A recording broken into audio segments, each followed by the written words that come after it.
Bumangon ako sa aking pagkakatulog.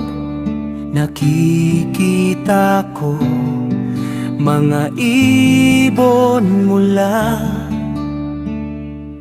sa aking bintana na masayang kumakanta.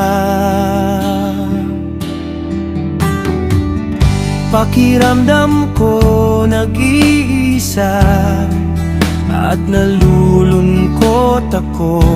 Walang kaibigan sa paligid ko.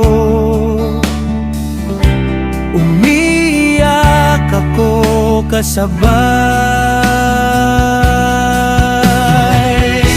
ng